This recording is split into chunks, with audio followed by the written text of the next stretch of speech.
Bonsoir à tous et bienvenue dans le MAG sur Sensation Yvelines. 150 000, c'est le nombre de jeunes Français de 18 à 25 ans qui partent à l'étranger chaque année, un chiffre en hausse de 14% par rapport à 2008. Alors pourquoi ces jeunes répondent-ils à l'appel du grand large? Quelle destination choisir et comment bien préparer son départ? Ce soir, nous recevons Laurence Cousin, directrice d'Yvelines Information Jeunesse. Laurence Cousin, bonsoir. Bonsoir. Alors avant de nous intéresser à notre sujet concrètement, selon vous, pourquoi les jeunes souhaitent connaître une expérience à l'étranger aujourd'hui? C'est formateur. Je pense que pour un jeune, c'est vrai que c'est une partie de sa vie où il est d'ailleurs disponible et ça lui permet de découvrir d'autres cultures, mais aussi c'est une vraie valeur ajoutée, notamment sur un CV. Je pense que c'est vraiment les principales raisons qui poussent les jeunes à la mobilité. Et puis la mobilité, c'est au sens très large. Il y a différentes possibilités de partir, que ce soit du volontariat, pour faire un job, un stage, étudier. Donc il y a vraiment plein de dispositifs qui existent et qui permettent cette mobilité. Justement, vous parlez de culture. On parle beaucoup des départs vers les pays anglo-saxons. À votre avis, pourquoi ces pays-là?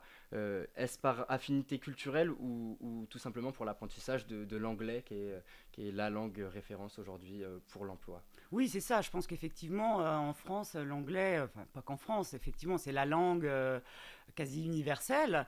Donc c'est vrai que pour partir à l'étranger, on est quand même plus à l'aise quand on a un minimum de base dans la langue. Donc l'anglais, effectivement, en tout cas les pays anglo-saxons sont les plus demandés. C'est une notion qu'il faut avoir, justement, maîtriser un minimum la langue pour se projeter vers un pays étranger, organiser un départ. Est-ce que c'est obligatoire de connaître, d'avoir un minimum la connaissance de cette langue? Ça dépend quel projet on a de départ. C'est vrai que si on veut un job à l'étranger, qu'on maîtrise pas du tout la langue, bon, là, il va falloir s'adapter et ça va être très compliqué. Mais le préalable, on peut très bien faire des séjours linguistiques. Enfin, bon, il y a un budget à prévoir, mais celui qui vraiment est dans un projet peut éventuellement, en amont, effectivement, par exemple, partir à l'étranger, mais en étant encadré, et du coup, il partira en séjour linguistique. Ces jeunes partent souvent pour leurs études ou, vous l'avez dit, pour l'apprentissage d'une langue étrangère. Comment bien choisir sa destination lorsqu'on est jeune, on a envie de se projeter vers l'extérieur. Comment savoir dans quel pays aller? Je pense par exemple aux pays anglo-saxons, anglophones. Quelle différence faire entre les différents États pour bien choisir? Ah, c'est vrai que spontanément, on a beaucoup plus de demandes sur l'Angleterre, parce que ça va être vraiment le premier pays auquel on pense.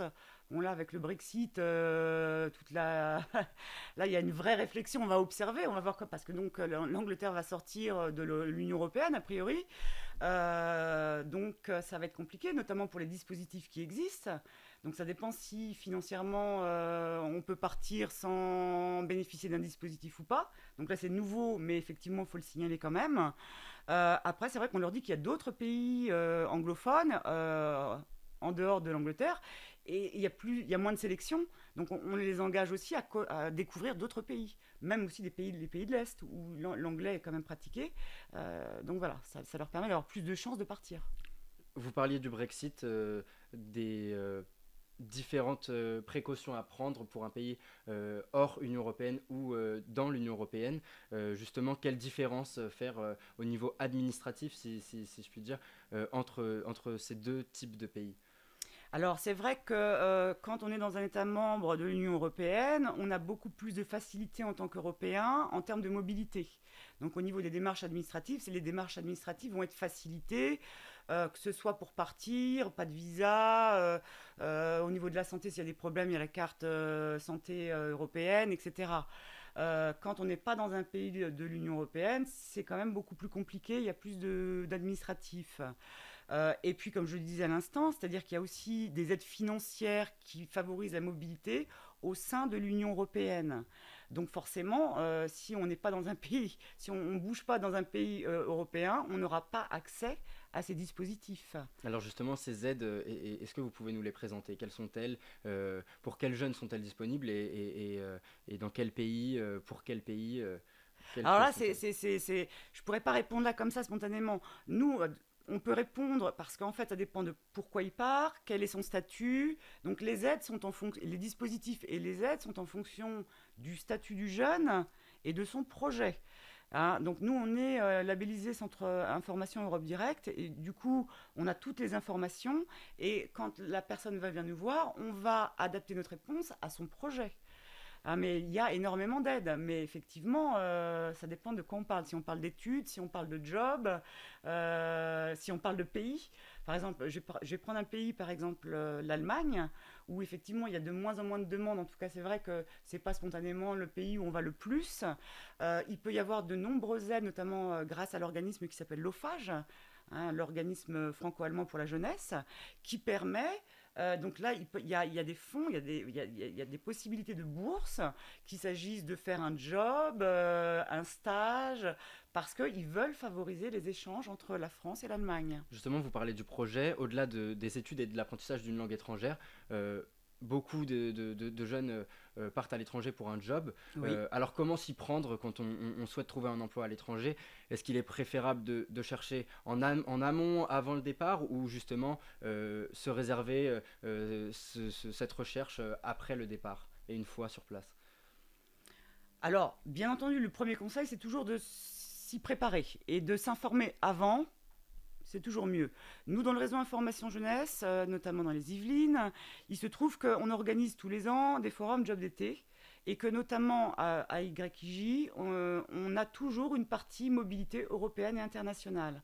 Donc là, les jeunes, ça leur permet d'avoir les informations, ça leur permet éventuellement de faire, pourquoi pas, leur CV, d'être accompagnés pour faire leur CV, notamment en anglais, et d'avoir des sites internet, etc. Après, ce qu'il va falloir savoir, c'est quel est le degré d'autonomie du jeune. Effectivement, on a de nombreuses informations de sites internet qui leur permettent éventuellement de trouver du job en étant déjà en France et de se préparer. Par contre, s'ils ne sont pas très autonomes, ça va être un peu plus compliqué. Et là, on les aiguillera plus sur des types séjours linguistiques où ils proposent du job clé en main et là où ils auront l'encadrement nécessaire.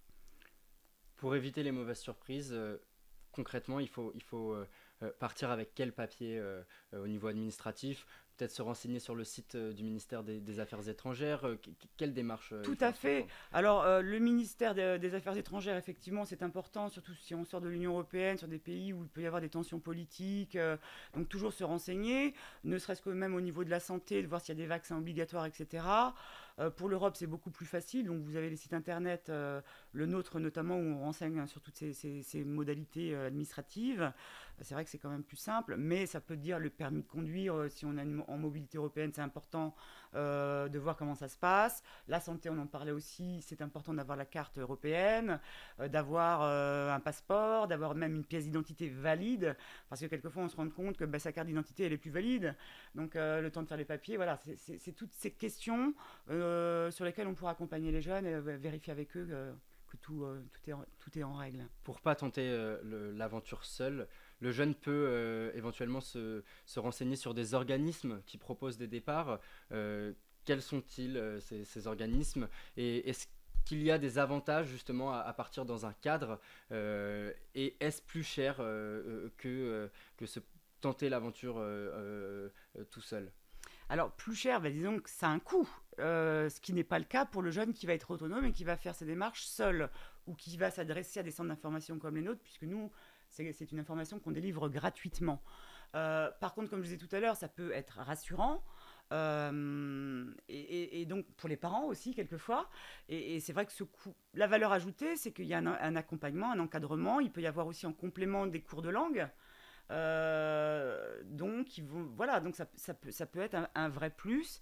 Il se trouve qu'à Yvelines Information Jeunesse, on a un service voyage et on peut vous renseigner aussi sur les séjours linguistiques et donc vous donner voilà, hein, les possibilités de départ à l'étranger via des séjours linguistiques. Merci Laurence Cousin d'avoir Merci à vous. été à nos côtés. C'est la fin du MAG sur Sensation Yvelines. Je rappelle que vous êtes la directrice d'Yvelines Information Jeunesse.